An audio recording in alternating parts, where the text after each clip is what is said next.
We have been talking about the Last Supper, the Lord's table, if you will, and what they talked about and what Jesus went through during that particular account. Today, we're actually going to talk about the foot washing portion of the Last Supper as recorded in John. Now, it really surprised me that John was the only one that recorded that. It never occurred to me that the others would not have done that. Now, think back to the fact, too, that John was actually there. Matthew was actually there, too. So it'll probably be more significant to them, but Matthew didn't record it. I found that interesting that you think about it, that why didn't they? Well, it wasn't necessary, it wasn't impactful, it wasn't special to them for it to not be recorded. Anyway, whatever. John did. Let's talk about what John said about the foot washing portion of this. Let's read the whole passage first, and then we'll go back and break it down. John 13, 1 through 17. I'm going to read from the Passion Translation today. Jesus knew the night before Passover would be his last night on earth before leaving this world to return to the Father's side. All throughout his time with his disciples, Jesus had demonstrated a deep and tender love for them. And now he longed to show them the full measure of his love. Before their evening meal had begun, the accuser had already deeply embedded betrayal into the heart of Judas Iscariot, the son of Simon. Now, in a future lesson, we're going to talk about Judas, so I'm not going to worry about that verse today. It's in the context just for reference sake, but we'll deal with him in a separate occasion. Verse 3. Now, Jesus was fully aware that the Father had placed all things under his control, for he had come from God and was about to go back to be with him. So he got up from the meal and took off his outer robe and took a towel and wrapped it around his waist. Then he poured water into a basin and began to wash the disciples' dirty feet and dry them with his towel. But when Jesus got to Simon Peter, he objected and said, I can't let you wash my dirty feet. You're my Lord. Jesus replied, you don't understand yet the meaning of what I'm doing, but soon it will be clear to you. Peter looked at Jesus and said, you'll never wash my dirty feet, never. But Peter, if you don't allow me to wash your feet, Jesus responded, then you will not be able to share life with me. So Peter said, Lord, in that case, don't just wash my feet, wash my hands and my head too. Jesus said to him, you're already clean. You've been washed completely, and you just need your feet to be cleansed. But that can't be said of all of you, for Jesus knew which one was about to betray him. And that's why he told them that not all of them were clean. After washing their feet, he put his robe on and returned to his place at the table. Do you understand what I just did? Jesus said. You call me your leader, your teacher and Lord, and you're right, for that's who I am. So if I'm your teacher and Lord, have just washed your dirty feet, then you should follow the example that I have set for you and wash one another's dirty feet. Now do for each other what I have just done for you. I speak to you a timeless truth. A servant is not superior to his master, and an apostle is never greater than the one who sent him. So now put into practice what I've done for you, and you will experience a life of happiness enriched with untold blessings. Okay, that's kind of a mouthful. Let's break that down piece by piece. There's a theme that we're going to be kind of talking about, and then there's kind of some other details kind of woven into it, but we'll see what happens. Let's go back and read it as we read it before and then discuss it a little bit. Verse 1. Jesus knew the night before the Passover would be his last night on earth before leaving this world to return to the Father's side. All throughout his time with his disciples, Jesus had demonstrated a deep and tender love for them, and now he longed to show them the full measure of his love. Now think about that. Now he's longing to show them the full measure of his love. Meaning Jesus hadn't maxed his love out yet. Now think about that. He'd been with them for 3.5 years at this point. And it was obvious that he loved them differently than anybody has ever loved them before. He treated them differently than anybody else has ever treated them before. And yet he still had not maxed out his love for them. That's just staggering to me. That's amazing to me. That's what a concept. Let's read this in some other versions. Now, before the feast of Passover, Jesus, since he knew his hour had come for the purpose which he should pass over out of this world to the Father, this last part, having loved with a divine self-sacrificial love his uniquely owned ones. So he's already loved these uniquely owned ones with a self-sacrificial love. Those in the world, he loved them to the uttermost. So up to this point, had he really loved them? Absolutely, without question. But there was still a degree that Jesus hadn't showed him yet. There was still a degree that Jesus hadn't done yet. And he is approaching that degree now. Now, before the Passover feast, Jesus knew that the hour had come and it was time for him to leave this world and return to the Father. Having greatly loved his own who are in the world, he loved them and continuously loves them with his perfect love to the end eternally. So he loved them continuously. He loved them with a perfect love, and he's going to continue to do that to the end, but he still hadn't maxed it out yet. Yeah. He also washed Judas' feet. Yes. He did also wash Judas' feet. That's saying something there too, that he knew how that was going down, and yet he still included him in that. I didn't. He did, yeah. Judas has not left the room yet. He's still in the room. Later in the passage, it says, you're washed if you've taken a bath or whatever, and you only need your feet to be washed, not your whole body. But one of you is not clean. And he wouldn't have said that way had Judas already left the room. All right, one or two more. Before the Passover feast began, Jesus was fully aware that the time had come for him to leave this world and return to the Father. And as he loved those who were his own in the world, he loved them to the last and to the highest degree. Did Jesus love them thoroughly? Yes. To the last, to the highest degree, to the very end. And yet he still hadn't maxed it out. I'm like, wow. One more. It was almost time for the Jewish Passover festival. Jesus knew the time had come for him to leave the world and go back to his Father. Jesus had always loved the people in the world who were his. Now was the time he showed them his love the most. So what's this saying? What Jesus was about to do would demonstrate to them a greater level of the love than they'd known up to this point in their relationship. Greater love has no man than this, that a man lay down his life, lay down his soul, as we found out in another class, for his friends. While we were yet sinners, Christ died for us. That demonstrates the love of God to us. So what he was about to do would put the topping on all this love that he has shown them. It's been perfect. It's been good. It's been continuous right up to the end. And now through this end, I'm about to take it to a whole nother level. 1 John 4:7 tells us that God is love. Throughout the Bible, there are many statements about God being something. God is fill in the blank. God is fill in the blank. There's a lot of scriptures that say stuff like that. But 1 John 4:7, what? Okay. Right. 1 John 4:7, God is love. So, in each of those cases where it says that God is something, we will never be able to understand the fullness and the depth of any such characteristic. Is it true that, okay, if you knew God as being faithful at one stage in your life, and then you go through another stage in your life and he shows up as faithful again, did you know the fullness of his faithfulness? You had an idea, but you're growing in the understanding of how really faithful he is. It's the same with his love.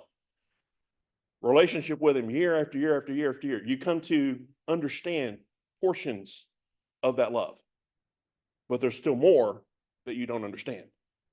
There's still more that you haven't experienced. There's still more that you haven't conceptualized yet. There's still more that you haven't put into perspective, put into practice, put into your understanding. And I submit that throughout eternity, we're still going to be learning about all these aspects of God, in particular, his love. Just like the disciples thought they had been loved, but now that love is about to go to a whole nother degree. And they're like, whoa, you've loved us fine. You've loved us perfectly. You've loved us very well. But now what's this talking? You're taking this to a whole new level? Same is true with us. Look at this passage. Ephesians 3:17 through 19. Ephesians 3:17 through 19. I pray that Christ will make his home in you as you believe in him. Then you will know God's love very well. Okay, how's he starting here? After you make your home in Christ, after you come to a relationship with him, then you will know God's love very well. You just don't partially know it, you'll know it very well. But then he goes on. You'll be like trees that have roots which go down deep into God's love.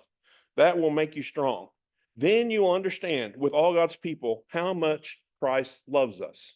So what's he saying? When you got born again, you understood God's love very well, but there's a way for you to plant roots that go deeper so that you understand it more. So that you have a better concept, a better realization of this love. He goes on. That love is very wide and long and high and deep. 19. Christ's love for us is so great that nobody can ever completely know it. As you understand this more and more, God's own nature will completely fill you. So is it possible for us to get all of God's love and understand it? It isn't. Thank God. That's an awesome thing that we can't ever max that out, that we can't ever get to the highest level of it. There's always more. There's always a greater degree. There's always something remaining that we hadn't got to.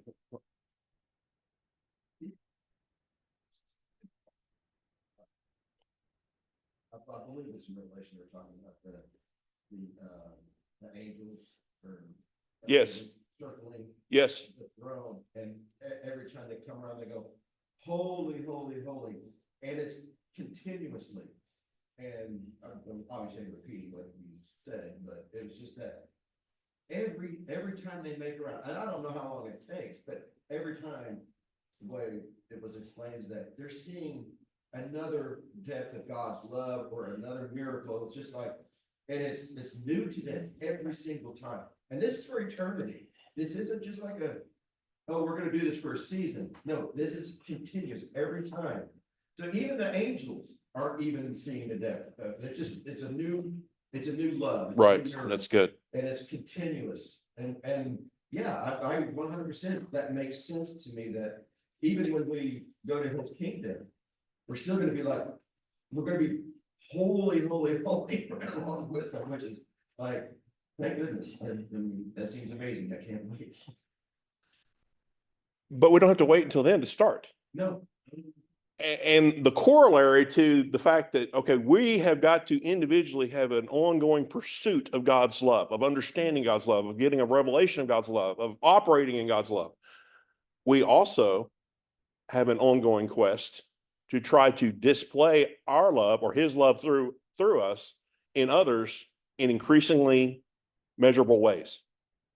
Yeah, there's no testimony. You're just like, only God could have done that, and whatever it is, you're just like, yeah, it's evidence. Like you see this tangibly working out in people's lives, and that's why it's so right important to be in fellowship. When you didn't know God and you first came to him and you thought, okay, it is a huge deal that I didn't cuss out that dude that just cut in front of me. Right? Major victory here. Well, after a couple more years, that's not going to be enough for you anymore. You're going to start getting onto yourself for even thinking the thought that they were stupid or need their license revoked or whatever. And the bar keeps raising, the standard keeps raising. And what you're doing there is, as you encounter more of God's love, more of God's love is demanded of you. You've got to exhibit, you've got to exude, you've got to demonstrate that love to those around you. Otherwise, we don't know that you're really understanding it yourself. Right. Right. And this is really saying that you can't. If you're doing this right, you can't become stagnant. You've made a bad choice somewhere if you allow yourself to ever get to the place of it being stagnant. And you need to revisit a past decision or anyway. So Jesus is about to max out what he could do on the earth as far as his love for his disciples. Let's talk about, contained in this passage, a pattern for service. A pattern for service. As we begin this, let's just go into it with the understanding washing the disciples' feet was an act of service. Jesus demonstrated himself as a servant. And what I'm going to try to illustrate to you is that within this passage, there are some guidelines, if you will. There are some steps that you need to take in order to serve well, in order to serve as Christ served.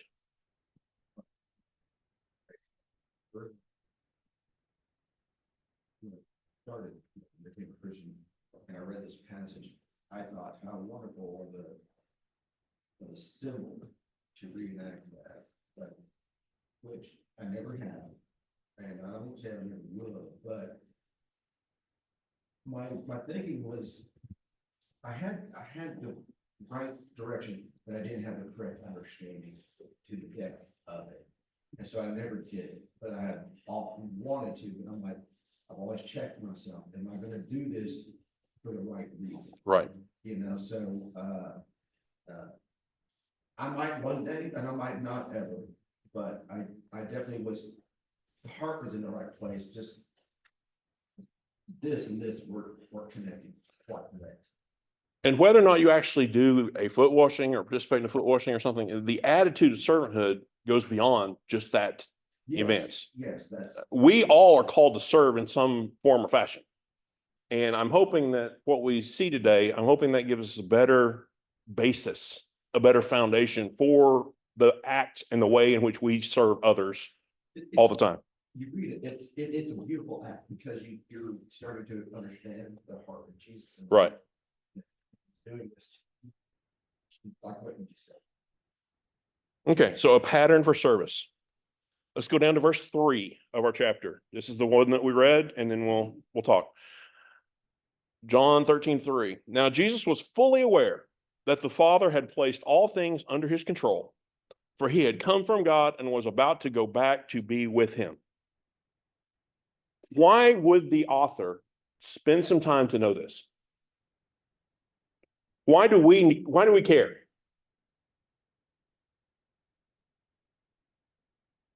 Let's read it in another version. I'm sorry. Go back and look at it one more time, then I'll read some more. Why does it matter? Is this just filling space? Of course not, but why is it there? What are we supposed to learn from this? I submit that this is where our pattern for service begins. In this verse, there are a few things that we need to note. So, pattern for service. First point. Number 1, know your authority. Know your authority. Before you go serve, make sure you know what things you can and can't control in that new environment.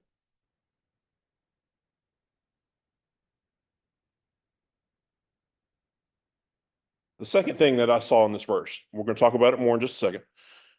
Know where you come from. Number 2, know where you come from. Who are you representing? The sending party defines the agenda and the scope of the activity. Could you repeat that? Sure. The sending party what? The sending party defines the agenda and the scope of the activity. The person doing the sending, the person that you're representing. When you go out and serve, okay, you go out and you do such and such act of service. Who are you representing? Ultimately, we're representing God, but somebody sent you. God could tell you to go directly, but in that case, God is sending you. What are they sending you with? What are the instructions for this? People in the battlefield, they have a mode of engagement or rules of engagement. When we get to the target, what's supposed to happen? What are we supposed to do? You can do this, you can't do this. If they do this, then you do that. You have clear, defined policies about what is supposed to occur. And if you don't know who you're representing, God and a church, an organization, you don't know what they're trying to accomplish by sending you. And you could very well do damage if you are not in agreement and not following the rules of engagement sent from the person doing the sending. The other part of that is after your service, you usually get to leave and return back to your normal home. So you're not stuck there. You guys deal with the homeless a lot. You go and do that, but you should not take on the identity of you being homeless, because that's not where you came from. And if you don't know that ahead of time, you're likely to get all confused mentally about how bad. And I'm not saying the problem is not bad. I'm not saying that at all. And there's a difference between you being moved with compassion and empathy about that, and it really start destroying your own thought process and your own health. Empathy towards people, actual healthy way, in my opinion. You're not taking on that identity of a homeless person, but you're empathetic to it. Right. But do you see how it could be bad for you if you didn't know this? I witnessed. Okay. I've seen the train wreck that plays out.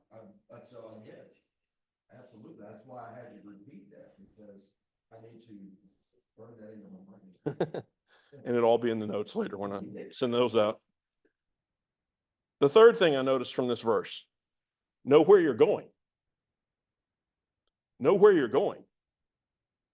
Why are you doing this? What are you trying to accomplish by doing it?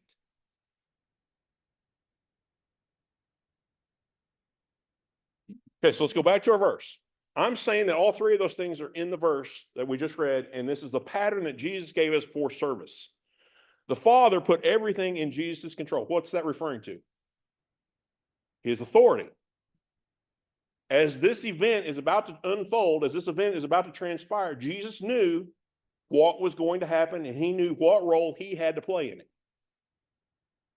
Jesus knew that. He also knew that he had come from God and was going back to God. Now, what would have happened had he not have known those things? Maybe. I mean, who knows? Would it have gone as, I want to say the word smoothly, and that may not be the right word here, but would it have gone as smoothly had he not have known these things before he did what he did? Right, right. Yes. Okay, the New American Standard. Jesus, knowing that the Father had handed all things over to him, what's that talking about? His authority. That he had come forth from God. What's that? Where he came from, and was going back to God, where he was going. Those things defined the service before he got to the service. What's the why?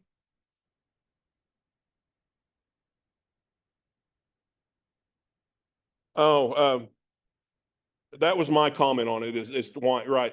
Where you're going. Think about it in a bigger scope. If I know where I'm going, what's included in that? Why is part of the why I'm doing this? I'm going over there, and I'm not going to go over there unless there's a reason for me to go over there. So the fact that he is going back to God is the why for him about to go to the cross, for him about to wash their feet. Why? He's completing the plan. He's completing God's plan for salvation, God's agenda for That's why he did it. right. But it's part of where he's going. Knowing here's what I'm trying to accomplish. Here's what I'm trying to be the end result here. And included in that is the why, where it doesn't say the why exclusively, but anyway, one more. Jesus, fully aware that the Father had entrusted all things into his hands, there's the authority again, that he had come from God and was returning to God, where he's coming from and where he's going. We need to be aware here. Now, I don't think this verse says what we might think that it says. Let's read some background as I believe we try to explain this. So we said that Father had entrusted all things into his hand. Other versions say had given him all power. And I don't think that that means what we might think that it means here. Let's see some other things and talk about that for briefly. Philippians 2, 5 through 11. Think of yourselves the way Christ Jesus thought of himself. He had equal status with God, but didn't think so much of himself that he had to cling to the advantages of that status no matter what. Not at all. So what's he acknowledging here? What's Paul saying? Jesus understood that when he was with God in eternity past, he had some advantages of being in that position. He did not desire to cling to those advantages in order to accomplish the work of redemption. The part in blue. When the time came, he set aside the privileges of deity and took on the status of a slave, becoming human. Read that again. When the time came, he set aside the privileges of deity and took on the status of a slave, becoming human. Notice what it says, when the time came. What time?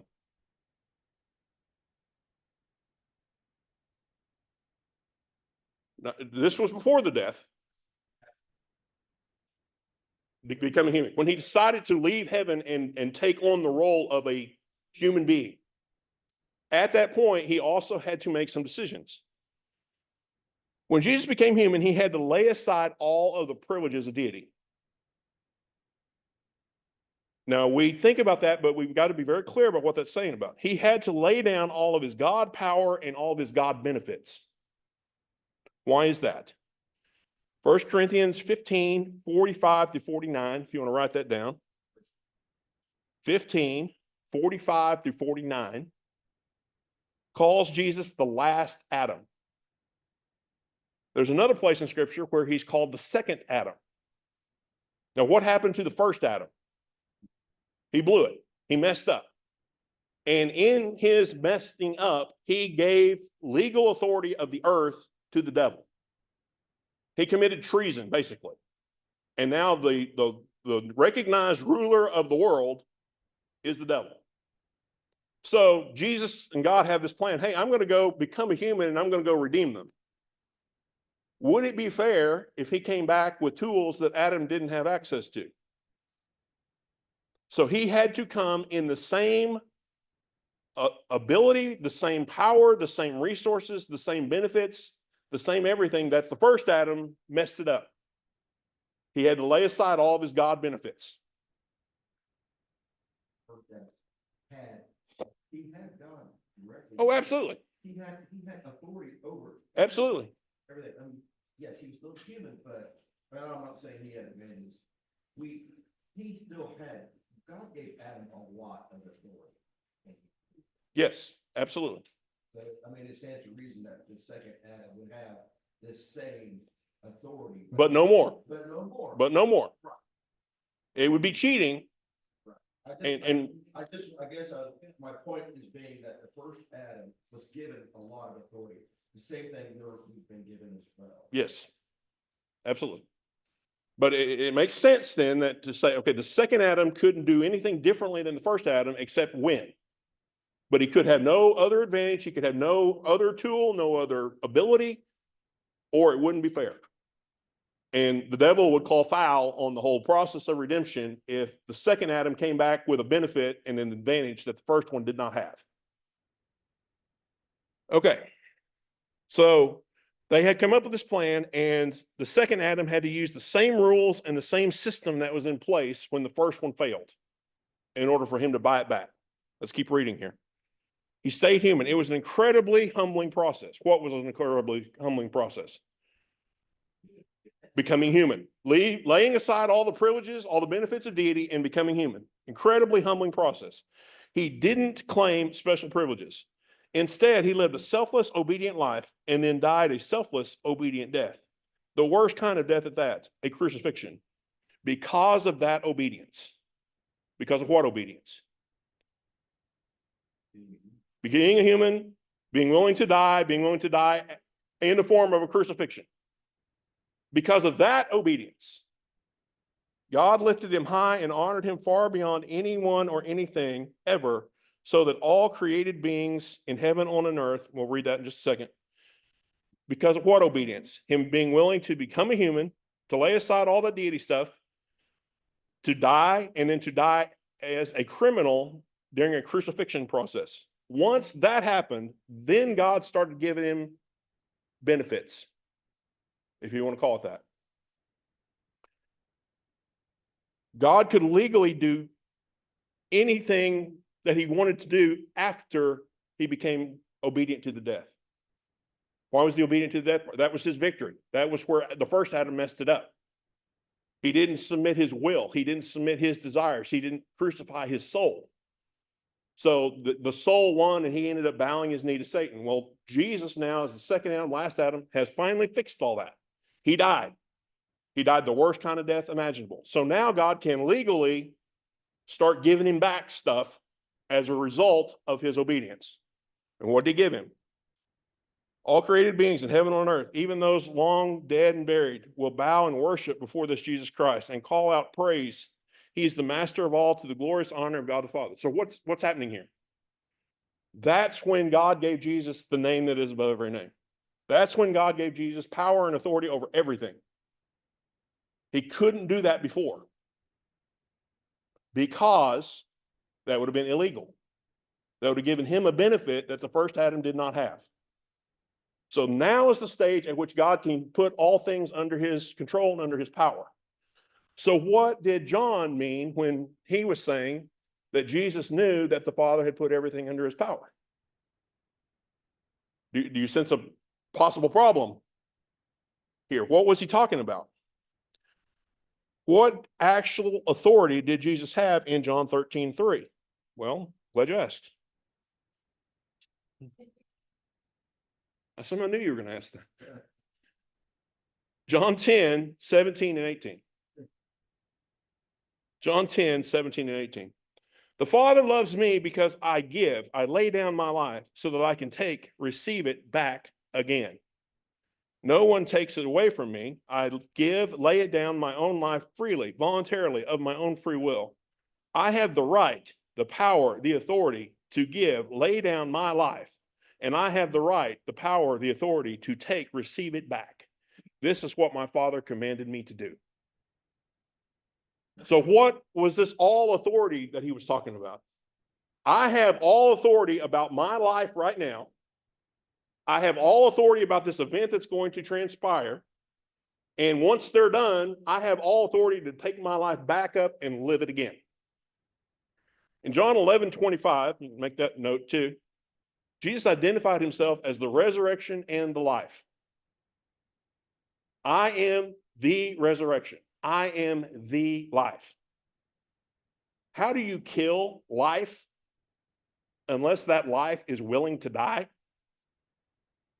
Can you kill life unless life is choosing to go? Choosing to be killed, choosing to let himself be killed? So what authority did he have here? I have the authority to lay down my life when I choose to lay it down. And then I have the authority on the third day to take it back up again.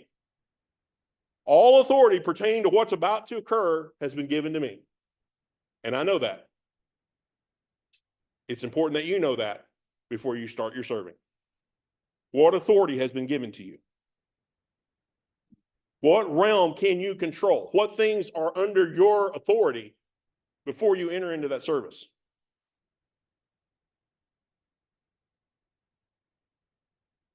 Okay, back to our story. We were in verse 3. Now let's go to 4 and 5. So he got up from the meal and took off his outer robe. He took a towel and wrapped it around his waist. Then he poured water into a basin and began to wash the disciples' dirty feet and dry them with his towel. The 3 patterns for service that we've already talked about. Know your authority, know where you come from, know where you're going. There's some more in this verse. The next one, spend time at the table. The meal had already taken place. The meal was already either in full swing, or they had already started the concept of the meal. What happened at the meal? He got encouraged, he got energized, he got strengthened, he got comfort from his disciple. He got the benefit of camaraderie, the benefit of koinonia. I mean, the benefit of all this stuff that happened at the table. He was eager for this meal, and we talked about why, and there's a bunch of different reasons that you could say why he was eager for this. But part of it was I'm going to go through some bad stuff. So I need the comfort. I need the strength. I need the encouragement from my friends. What do you get at the table? And is it dangerous for you to go try and serve without having spent time yourself at the table? You're not spiritually full. You have limited capacity to minister to others. This guy. Direction and service. It definitely backfired. Just,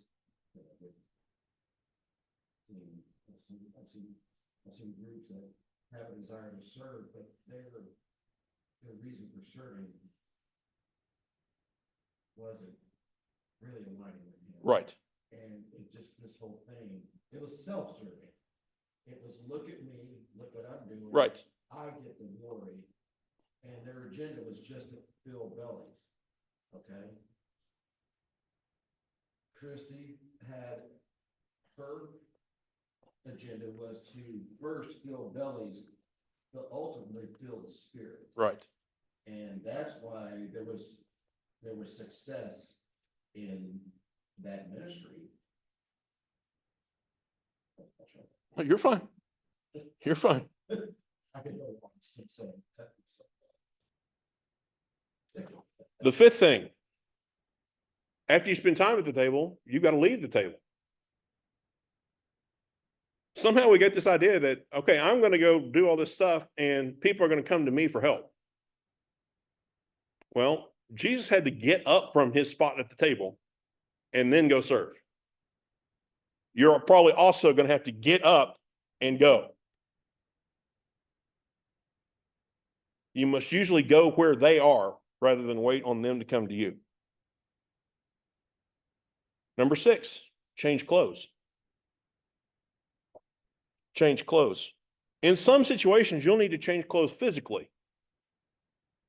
In most situations, you'll need to get rid of your pious items, attitudes, words, and even robes. Get rid of your pious items. Items, attitudes, words, and even robes. When you're out helping somebody, they don't really want to hear about how good you are. That's not helpful to them. In fact, it makes them feel worse because now, well, I can never do that. I could never be that. You're not going to go minister to the homeless, or you shouldn't go minister to the homeless wearing a Rolex. Is there anything wrong with you having a Rolex? No. In that situation, does it promote the right image? Does it convey the right idea? Not at all. Serious breakthrough. Yes. But it's not about them relating to you on your level. It's about you lowering yourself to their level. Jesus was the ultimate holier than thou, but never made anyone feel that way. Sinners loved to be around him.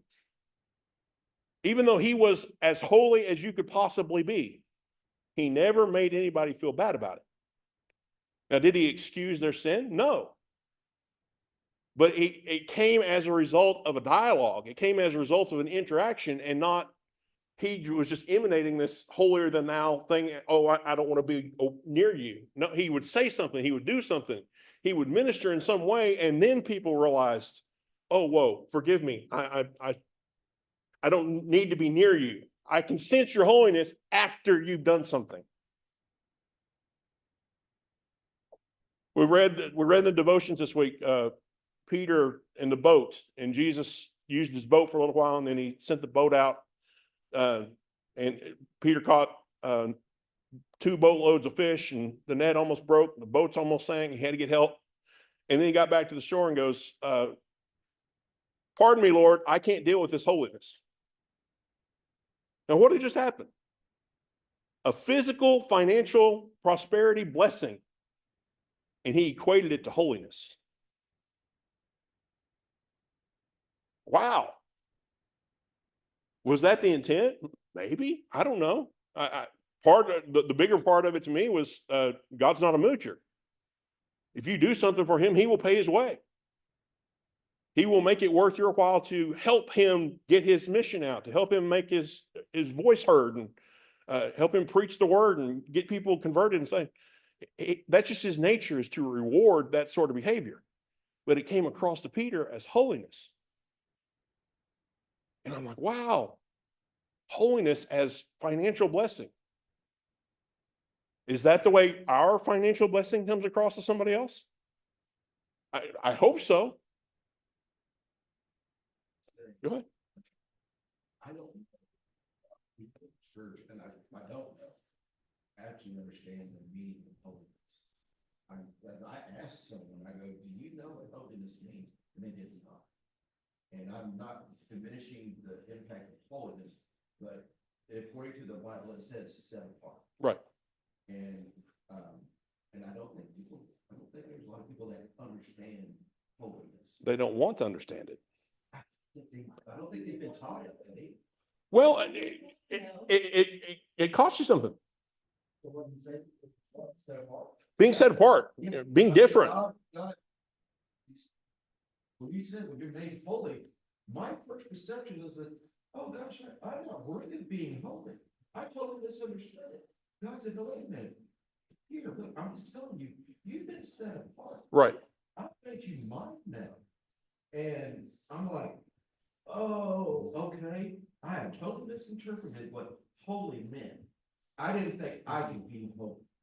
And I'm like, because it just seemed like, because I have done so many messed up things in my life, it's gonna be holy. But God's like, no, wait a minute, man. You've been set apart. I set you apart and made you holy. And holy and righteous people I don't think there's a lot of understanding about that. And like I said, I'm not simplifying it. I'm not diminishing the impact of it. I'm just saying, I feel there's a lot of people that don't understand. Once you decide to be holy, there's going to be something or some things in your life that are different from everybody else.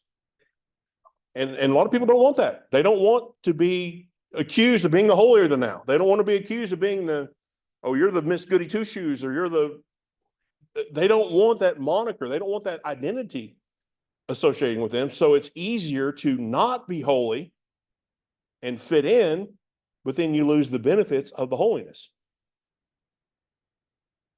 Go ahead. It looks like you're about to say something. Right.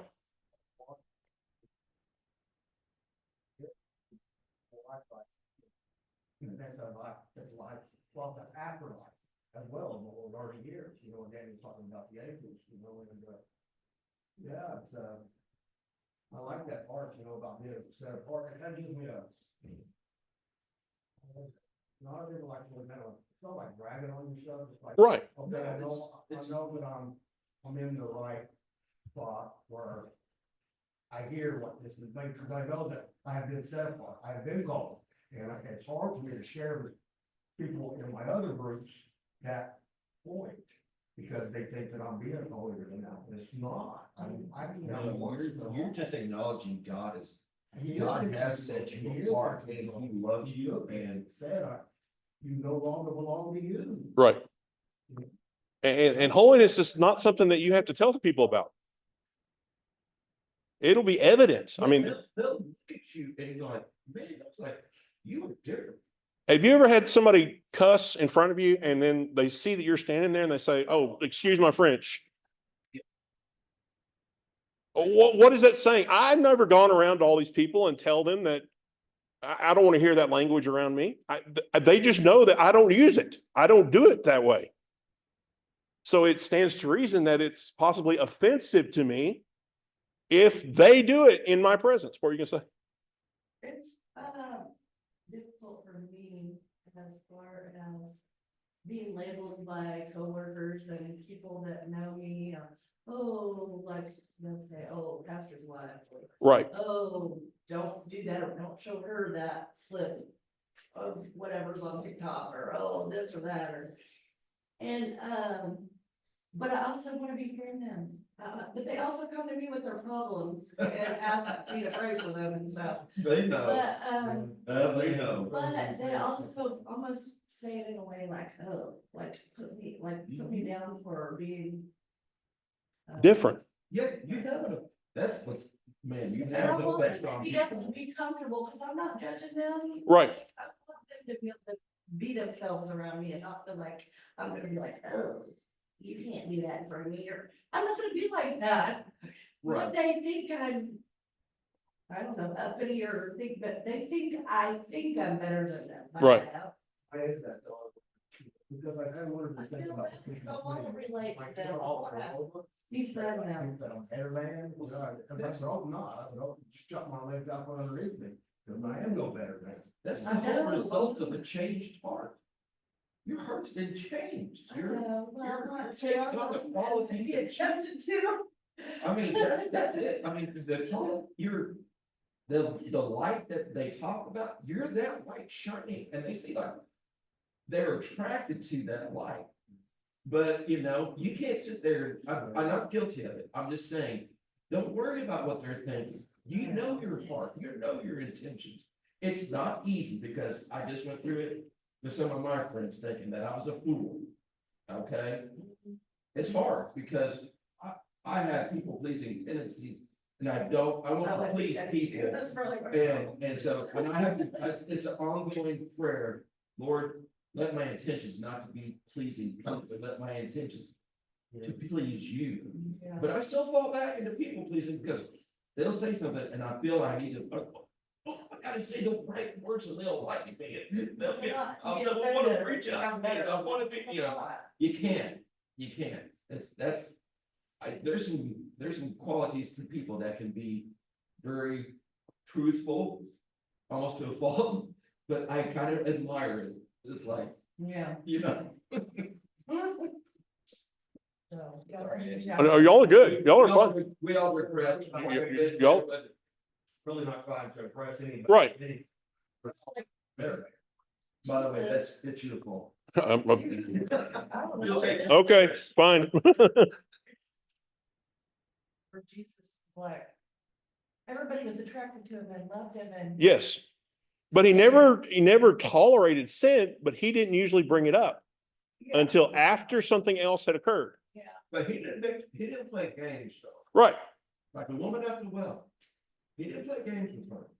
But look what happened after he was told her. I mean, I love it. And he didn't even really make it about her sin. All he said was, you've had 5 husbands and the guy you're with now isn't your husband. That was a word of knowledge, but it wasn't, you shouldn't be doing that. It was shame, shame, shame on you. None of that context in the discussion. And she was marveling because he knew something that he wasn't supposed to know, and yet he still approached her. Just clarify something. So a Samaritan was a person who was half Jewish. Half, right. They were known as half-breeds, Okay, right. okay. Yeah. Sure, half-breed. That's why they That- didn't. They weren't in the pure They were not lineage, pure so, Jews, so that's why they were looked down. right. Just making sure. And then she was a woman on top of that. Right, and that's why she said, you know. you should- So this whole idea of changing your clothes. Do you get what that means? Is you can't go into that act of service trying to present yourself as better than whoever you're trying to serve. As you can be different, but they can't feel less than because you're there. You got to change your clothes, whatever that means, before you ever start the process. And then number 7, serve. Actually go do the service. Don't just talk about it, do it. Some versions say that he served his disciples instead of the disciples. Why is that important? Do what? Some of the versions say that he served his disciples, and other versions say he served the disciples. Is there a difference between those two? It's more humbling when it's your disciples, not somebody else's disciples. Because you have the authority over them if they're yours.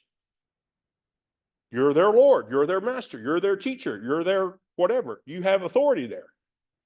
But generic disciples, not as big a deal.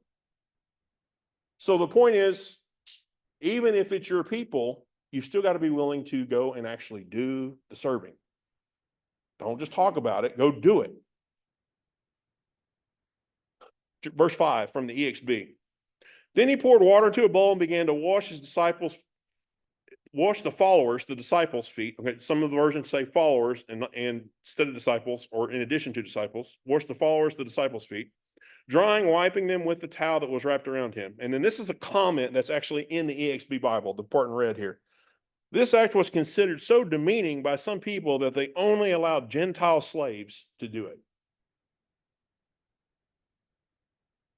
This act was considered so demeaning that they only had Gentile slaves do it because they're already unclean anyway and we have no hope for them.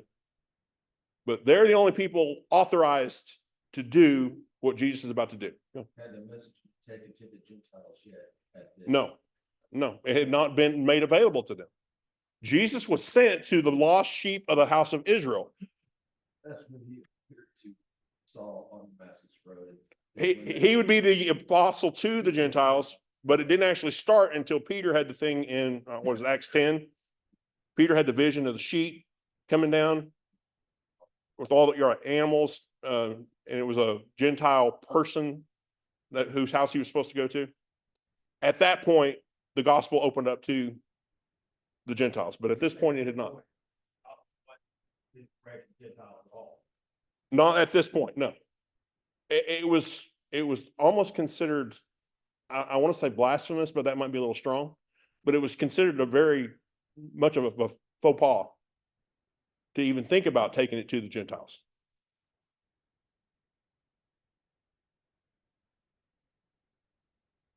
But this thing that Jesus was about to do was considered so demeaning that they wouldn't even let their own people do it. They made an outsider do it. So what do you think these disciples, his disciples, are thinking when Jesus starts to do this act? Whoa. What are you doing? What's happening here? Do you see how this is a stronger reaction than, you're not going to wash my feet stink? There's a lot more going on to it than that. There's a lot more involved here. Verse 6. But when Jesus got to Simon Peter, he objected and said, I can't let you wash my dirty feet. You're my Lord. Notice how this is worded. When Jesus got to Simon Peter, at least one other person went before Simon Peter. Might have been more than one, but at least one other one went before Simon Peter had his turn. So why was Peter the only one to raise questions about this? Why didn't that other person or those other people, why didn't they start raising some of these objections? I don't have the answer to that. I don't know. It was just an interesting thing to me. What is it about Peter that caused him to react to this whole thing differently?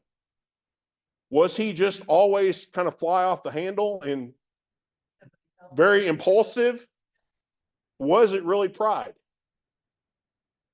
Because he knew how badly he had messed things up and he was perfectly willing to acknowledge that. And this is a holy act. This is a very righteous, this is a very significant thing that you're doing here. And I'm not worthy for you to partake of it. I don't know.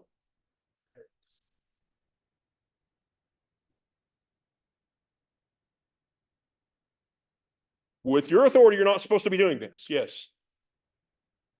Especially since this is something that we devote only to the slaves. And you're not a slave, you're in our family, and you're my Lord. You're my master, you're my leader.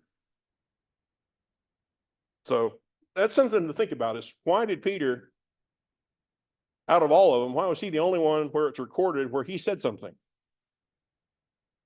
Anyway, he came to Simon Peter, but Peter said to him, Lord, you should not wash my feet. Jesus came to Simon Peter. Peter asked him, Lord, will you really wash my feet? Jesus replied, okay, this is verse 7. Sorry, John 13:7. Jesus replied, "You don't understand yet the meaning of what I'm doing, but soon it will be clear to you."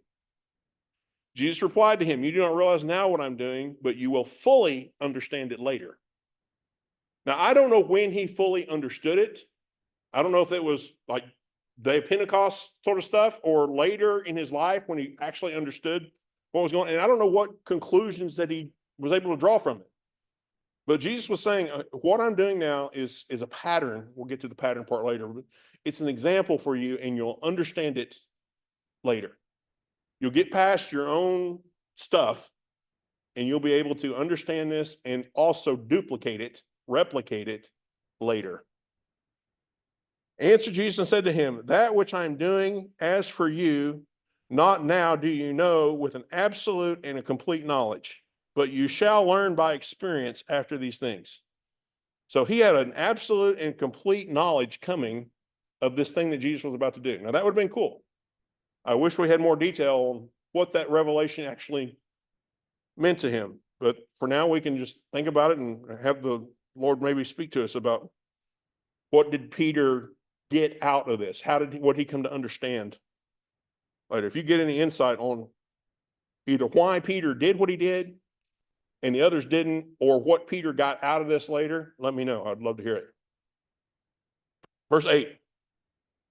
Peter looked at Jesus and said, "You'll never wash my dirty feet." Never. "But Peter, if you don't allow me to wash your feet," Jesus responded, "then you will not be able to share life with me." Peter said to him, "You will never wash my feet." Jesus answered, "Unless I wash you, you have no part with me. We can have nothing to do with each other." Peter said to him, "You shall never wash my feet." Jesus answered him, "Unless I wash you, you have no part within me. You shall have no share in companionship with me." Peter told Jesus, "You'll never wash my feet." Jesus replied to Peter, "If I don't wash you, you don't belong to me." These are all very strong statements. It doesn't appear that Jesus was backing down, that he was, "Oh, well, since you feel that way, I won't force this on you, Peter. We'll pick you up next time. We'll catch you next." He's making this very emphatic and very clear. You're doing this, and we're doing this now. Or you get to skip the whole deal, whichever you choose. The G&T, Peter declared, "Never at any time will you wash my feet. If I do not wash your feet," Jesus answered, "you will no longer be my disciple." Before anyone can ever receive Jesus as Savior, they must first humble themselves enough to know that they need one. Say it again. Before anyone can ever receive Jesus as Savior, they must first humble themselves enough to know that they need one. Need a Savior. Peter was objecting to Jesus being a servant. So could Peter ever receive a servant? Could he ever be a servant until he dealt with whatever it was on the inside of him that's causing him to react this way? So this was about Peter. This was about something in Peter that's being brought to the surface here. You got to deal with this. You got to fix this, or you're never going to be able to partake with me or be able to minister to anybody else. Don't know what it was, but I mean, we could theorize, but anyway. Verse 9. So Peter said, "Okay, if that's the way you're going to play this, Lord, if that's the answer, in that case, don't just wash my feet, wash my hands and my head too." I'm not sure he made that an abrupt of a change. It's hard for me to describe what he's thinking here. I mean, he went from one ditch to the other ditch, as we so often do. And the truth is somewhere in the middle of the two ditches. And he covered both of them right there in an instant. How did he flip so quickly? What was driving this that made him, and again, I don't know the answer, but what got triggered in him that he's able to immediately just, well, okay, fool with that, do it all. I want the whole shooting match if you're going to do this. Not just my feet, cover me, dunk me. Okay, was that motivated on he wanted to keep that title then? I mean, what, Probably. I don't know. I don't know what's, I kind of feel like he didn't feel like he was clean, you know, because it goes on a little bit later and says you are clean. okay, He wasn't feeling like he was clean, so he felt like his whole body needed to be washed. And Jesus said, no, you are clean. okay, But the cleaning becomes complete when you let me wash your feet. okay, okay. Well, Chris, I just wish Chris was here. okay, Because Peter is Chris's favorite disciple, and he just sister because he relates to Chris, Chris relates to Peter in the thinking that it's just one ditch to another, overthink, over process, you know, just bam, bam, and not at a fault. Right. Right. It's just, I love his protect because it's just being honest and transparent, and I love that. He wanted to feel whole, and he didn't think of just, and then that's what he said, you know, he starved me to feel whole with Jesus, you know. It's something for everybody to think about is, what's going on with Peter here? Why did he flip flop? What emotion is being triggered, or what's his thought process like? I don't know. I mean, there's something there. There's something to be.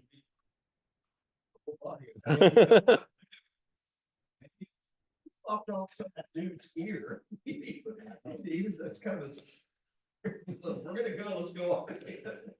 I don't relate well to Peter because I'm much more passive, much more reserved. I'm not going to ever be the first one to do something. Yeah. So I struggle sometimes with just his outbursts with it. Where'd that come? What are you doing? Shut up. Don't reveal your own ignorance here. I mean, that doesn't. He acts first, and then like, Jesus would like, bro, let's reel this back in for a minute, and let's look at this. But I will say that at times I need to act more like Peter. I need to get out of my comfort zone and be a little more out there. Yeah. Not live in my head so much. Yeah, I mean, get that. Right. Make it move. Okay, so Peter wants Jesus to dunk him, to totally soak him in this thing. And there are other sermons about overflow and how God really likes overflow. That's not really the point here. And then he goes on in verse 10 and 11. Jesus said to him, "You're already clean. You've been washed completely, and you just need your feet to be cleansed. But that can't be said of all of you, for Jesus knew which one was about to betray him, and that's why he told them that not all of them were clean." All right, now think about this for a second. How were they already clean? Jesus hadn't gone to the cross yet.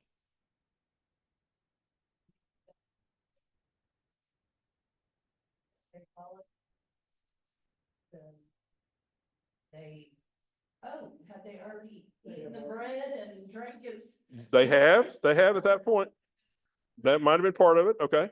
Is it a little, you've already been clean? You're already clean. Or you already had your bath You today? just need your feet to be clean. Yeah. Is it a literal sense that it's because their feet are nasty? I mean, straight up, I would not want to touch another man's feet. Well, when we confess that we are, that Jesus is our Lord and Savior, we become clean. Correct. We still have to have washing. Right. Right. And that you're getting at the spiritual thing that we're going to talk about in just a second, that once you're saved, you don't have to keep revisiting all that stuff from the past. Once you come to Jesus and say, "Forgive me of all my sins," all that stuff previous is gone. It's done. So all you need to worry about is what I do since I prayed that prayer. So the only sin is like the dirt on their feet walking down the road that you still need to deal with is the stuff that you have done since you got clean originally. So that's what he's saying about an ongoing spiritual walk. But my question right now is, how are they already clean? Jesus hadn't gone to the cross yet. Thinking of a literal sense. Now remember, last week we talked about Abram, and the whole idea in the Old Testament was righteousness was not available. So God imparted it to them once they believed. It said Abram believed God and it was counted to him as righteousness. His disciples believed There are multiple people. You, go ahead. Okay, go ahead, Russell. Correct. So they were already attributed with righteousness because they believed. Now, later it's going to be formalized, and then they actually are going to get born again and filled with the Holy Spirit, and all that stuff is actually going to happen to them. But by faith, in advance, they are righteous right now because they have already believed. And that belief was counted to them as righteousness. Everyone good on that point? Now, I've got another question to ask, but that can't be said for all of you. Now, he's obviously referring to Judas. What did Judas hear, not hear, believe, not believe? What made his, I'm going to believe God, and that belief is now credited as righteousness? What made his experience different than all the rest of them? Again, I don't know the answer. But it's just something to think about, that whenever they decided, we believe based on what you said, based on what you're doing, we believe that you are unique, that you are different. You say you're God's son. We believe that. At some point, Judas didn't get the full message there. There was something preventing him from going all the way with that thought process, going all the way with that belief. So he wasn't clean yet. And by the way that I read this, he didn't look like he ever got there. Don't know what was different about him. We'll talk about Judas another time. Maybe I'll have more answers at that point. But the disciples were clean because they had believed, just like all the people in the Old Testament, all the people at this point, they had believed in the report. They believed in the message. And that belief, God counted it to them as righteousness. And now Jesus is about to change the whole thing, about to stick the whole thing on its ear, and actually let you walk through the process of righteousness, because he's going to bear the penalty for all the sin. Verse 10 from some other versions. Jesus said, if you had a bath in the morning, you only need your foot washed now, and you're clean from head to toe. My concern, you understand, is holiness, not hygiene. So now you're clean.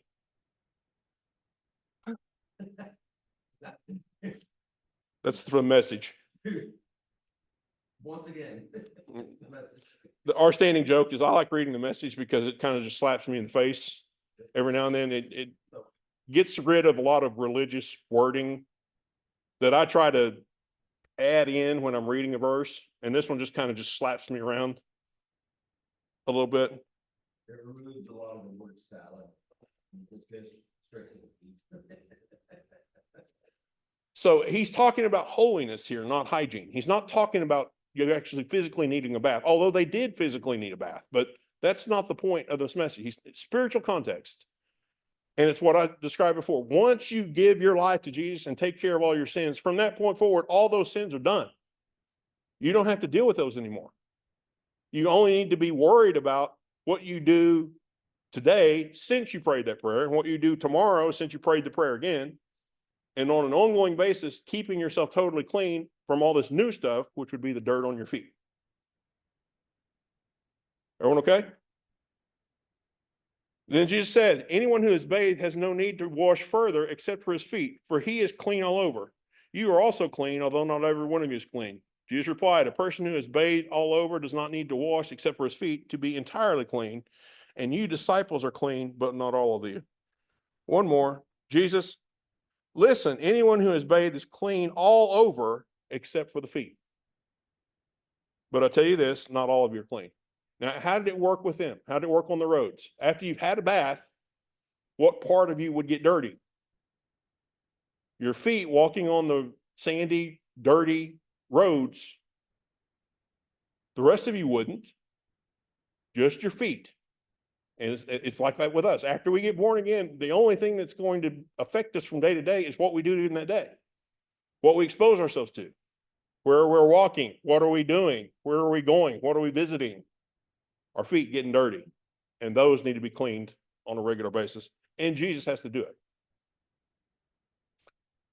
Once you come to Jesus to take care of your sin, you never need to deal with that sin again. You only need to deal with the sin since that point. Okay. We already talked about that. Verse 12. After washing their feet, he put his robe on and returned to his place at the table. Do you understand what I just did? Jesus said. So he goes through this whole group of disciples. He does the same thing with all of them. And then he comes back to his place at the table. Only Peter was the one that gave an objection to the statement. So there's something going on with Peter that's different from all the rest of them.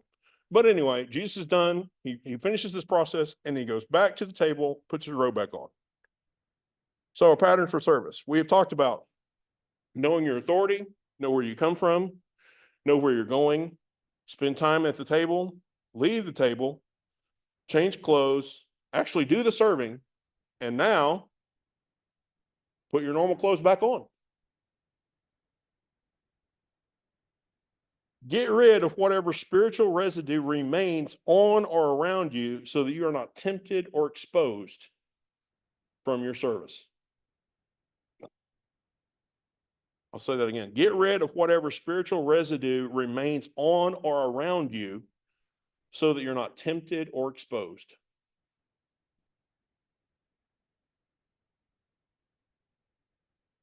And the last idea for this pattern for service is return to the table.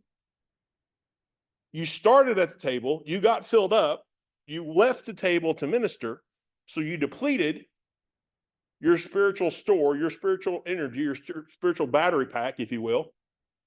Now what's next?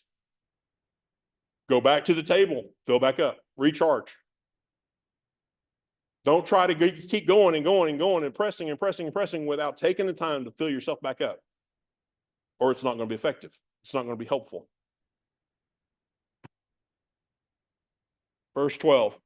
So when he'd washed their feet and put on his outer robe and reclined at the table again, he said to them, do you understand what I've done for you? When he finished washing the disciples' feet, Jesus put on his coat. He returned to his place at the meal. He returned to his place at the meal. So you lower yourself, you remove yourself from your normal situation to go serve. Now you come back and you put yourself back in your normal place so that you can be refilled and recharged and reestablished cleanly, fully, correctly before you repeat the whole process again.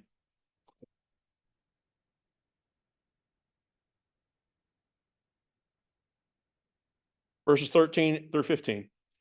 You're called me your teacher and Lord, and you're right. That's who I am. So if I'm your teacher and Lord and have just washed your dirty feet, you should follow the example that I've set for you and wash one another's dirty feet. Now do for each other what I have just done for you. So his words to us would be, you're going to serve. You need to serve. You need to take my example. You need to take my pattern, follow the steps, and you go serve.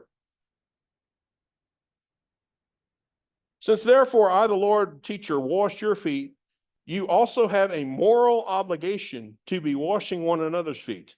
For I gave you an example that just as I did to you, you should also be doing.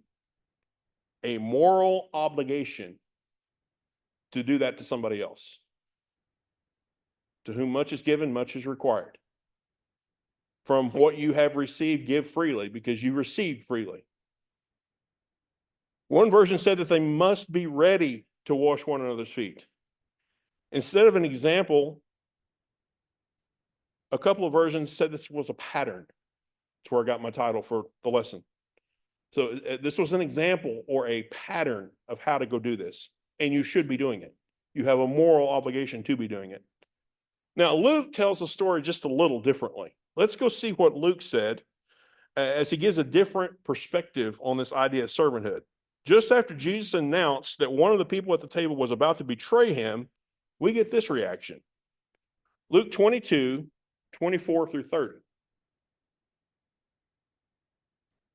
Within minutes, they were bickering over who of them would end up the greatest.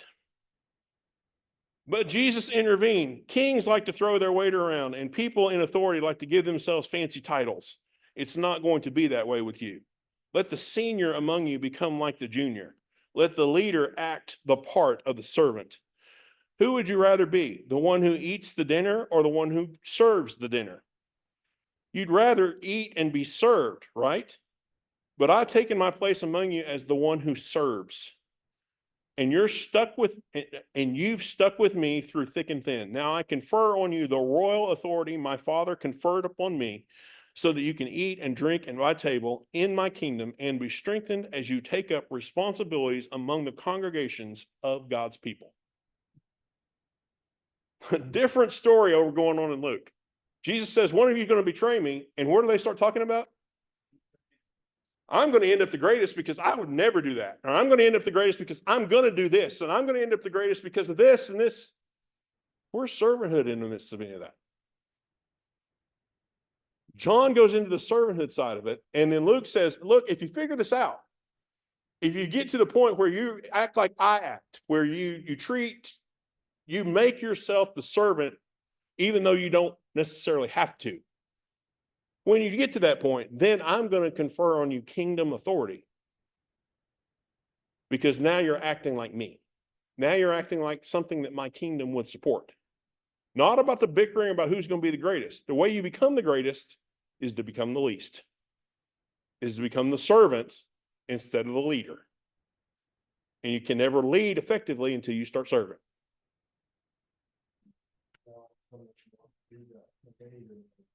Yeah. And just something that wants me to lead, and like I said, I can't feel like become learn, and it's learn, it's a process. Absolutely. Me. No doubt. For all of us. So, my wife went through 3 or 4 homeless ministries. And it wasn't until, let's say, the 4th one that she finally, we always had a part of, we want to bring Christ to people, but the ministry, the homeless ministry we started off with, that was not their mission, okay? It wasn't until the 4th one that we finally got the group in, group with that same thought that we're here to serve Christ, okay? We're here to serve, we're here with the mission statement that we're here to serve the Lord. That all the other ministries fell apart. And then once we got our mission lined up with God's mission, we ended up with 20 volunteers, 2 storage rooms full of provision. That's awesome. And now I'm not boasting. I'm just Right. gonna give you a dollar amount. We were donated $10,000. Okay, and that's not boasting of our effort. That's what that God 100% provided. But it wasn't until we finally got everybody in agreement. Like God said, I can't use this one because you're not broke. You're. It was what that was. Right. It's going to be the greatest. Right. And then we went through 3 of these things. Now let me put it. I mean, just to be honest. Homeless ministry is not mine. That's my wife's. I just help support it, okay? But to witness God's movement in it is that until the 4th one, when that became a 501c3, and the mission statement, which you have to make, is that, we're serving the Lord by serving the homeless community. That God said, okay, you can use that. Now let me reveal to you what I can do. So just kind of, until you start humbling yourself, like, we're here to serve the Lord. But okay, now, and I've watched it play out, You can put yourself in the Luke passage about, once I get all this straight, then you're going to receive the kingdom authority to advance.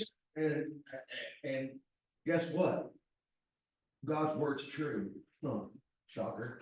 What a concept. If you do it the way God asks you or tells you, really, he tells you how to do it. You do it his way, and it's not that you're not a mindless zombie okay, God, I have no other way, but I have to do it this way. No, your heart becomes like, I want to do it this way. God does not want mindless zombies, that it's my way or the highway.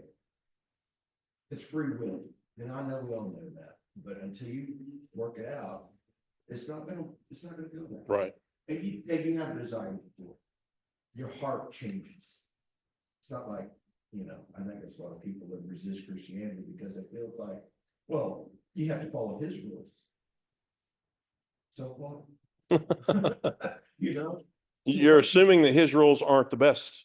And they don't know that, man, yes, you are following his. Right. rules. You are following what he's asking. And he blesses you for it because you become different, you know? So, I'm sorry, Eddie. You're fine. You're fine. You're getting fired up about You're- this.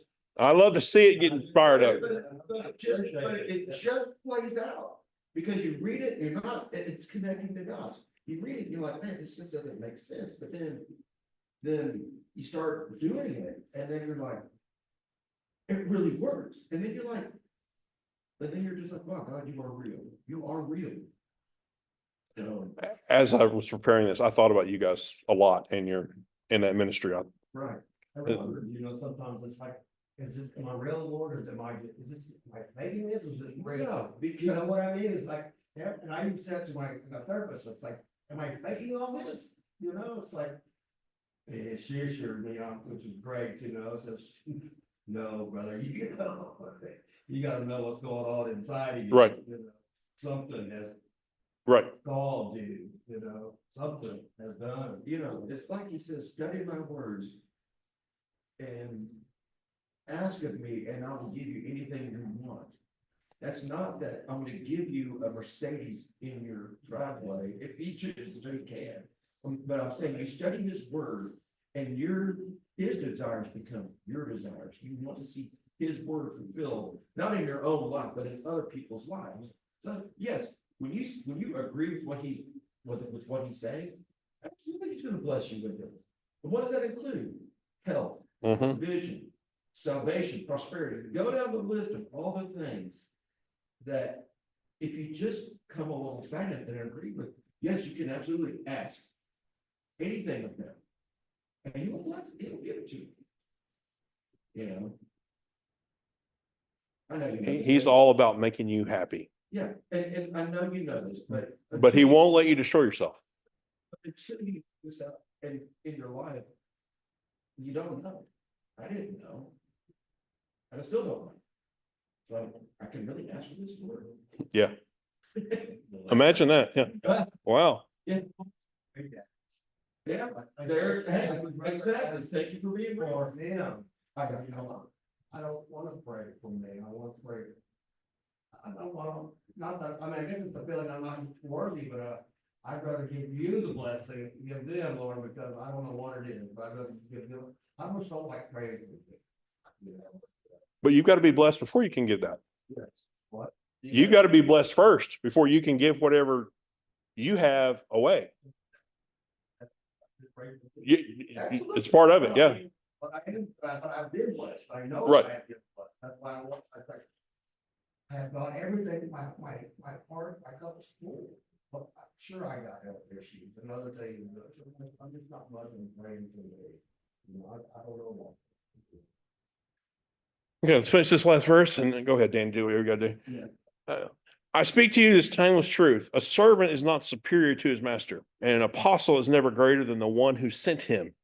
So now put into practice what I have done for you, and you will experience a life of happiness enriched with unfold blessings. Put into practice what I have done for you. Model this. Take this pattern of service and implement it and do it for somebody else. And then you will experience a life of happiness enriched with untold blessings. I'm only pointing out the obvious. A servant is not ranked above his master. An employee doesn't give orders to the employer. If you understand what I'm telling you, act like it and live a blessed life. If you know these things, blessed and happy and to be envied are you if you practice them, if you act accordingly and really do them. Since you know these things, spiritually prosperous ones you are if you are doing them.